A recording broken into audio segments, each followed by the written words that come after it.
Le CBD, ou cannabidiol. Depuis quelques mois, cette molécule extraite du cannabis, vendue en toute légalité en France, fait débat. Sous forme d'huile, de baume, de comprimés, de suppositoires ou de cristaux, il y en a pour tous les goûts. Cette boutique est au cœur de la polémique, car c'est sous forme de fleurs séchées qu'elle commercialise le CBD.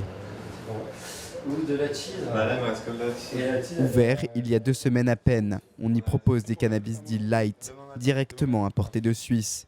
Même goût, même forme, même odeur que le cannabis traditionnel. Seule différence avec le fameux stupéfiant, il contient moins de 0,2% de THC, la molécule responsable des principaux effets psychoactifs du cannabis. Il faut que ce soit scellé, que ce soit pas ouvert dans la rue, c'est à consommer chez vous, sous infusion.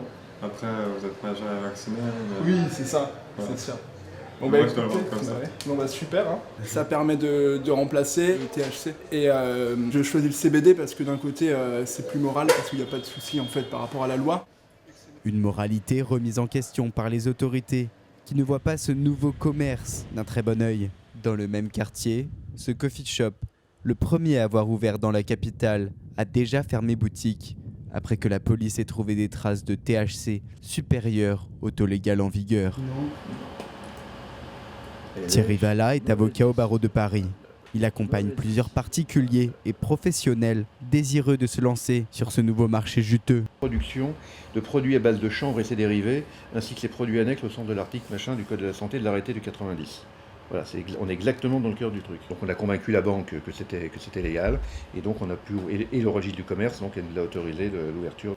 Est-ce légal? N'est-ce pas légal? Moi je considère que c'est tout à fait possible aujourd'hui, en raison notamment de la réglementation européenne, qui prévoit depuis 2003, et un arrêt Hammerstein, la possibilité de pouvoir commercialiser également les fleurs, en même temps que les tiges et les graines de cannabis. Et je comprends très très bien les forces de police aujourd'hui, la gendarmerie ou les douanes, qui sont très très embêtés parce qu'ils sont coincés entre la réglementation européenne et la réglementation française. Malgré ce flou, la loi reste claire sur un point, interdiction formelle de prêter des vertus médicinales aux produits en question.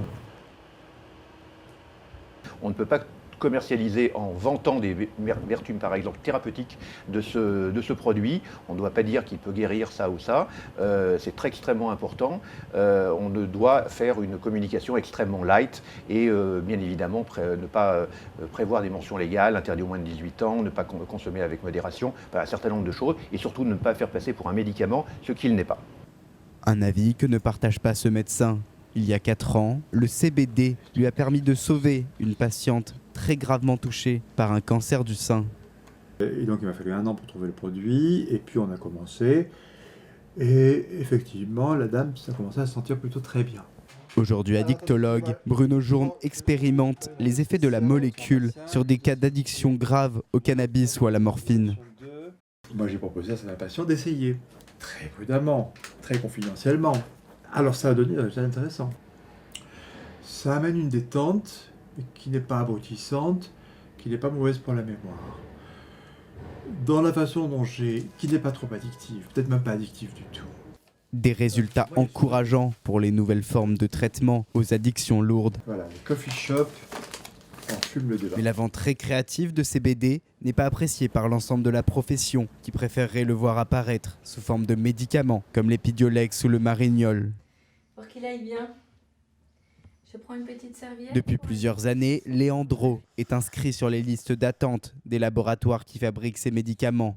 Handicapé à 80% par une forme rare d'épilepsie génétique, qu'il y a 2 ans, il est déclaré pharmacorésistant aux antiépileptiques. Immédiatement, Paola, sa mère, se met à la recherche d'une alternative. C'est là qu'elle découvre le CBD sur Internet. C'était un peu le traitement de la dernière chance. Donc on n'avait aucune crainte. Les crises d'épilepsie atrophient les muscles de l'enfant, l'épuisant jusqu'à lui enlever la simple force de se nourrir. Il est alors obligé de s'alimenter par voie intraveineuse. 1 an, il dormait tout le temps. Il avait aucune réaction, mais rien. Vous faisiez comme ça, il n'y avait pas de sourire, il n'y avait rien du tout. On ne savait même pas s'il nous reconnaissait, s'il reconnaissait notre voix. Il ne mangeait plus, il ne tétait plus.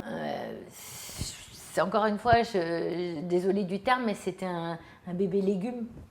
Maintenant, l'enfant de 3 ans est capable de téter au biberon, de manger des soupes, des purées ou de réagir aux signes affectifs de ses parents. Plus important encore, son développement a repris. Ce type de traitement n'étant pas reconnu en France, aucun remboursement, ni accompagnement ou suivi médical n'est mis en place, laissant les familles et leurs malades livrés à elles-mêmes. On s'aide, on s'entraide avec d'autres parents, on fait des tests, du coup il y a d'autres enfants maintenant qui l'utilisent.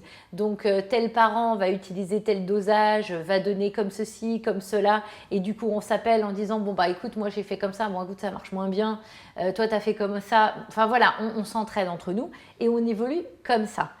On est des parents qui voulons effectivement soigner nos enfants, certes le plus vite possible, mais on n'est pas des médecins non plus.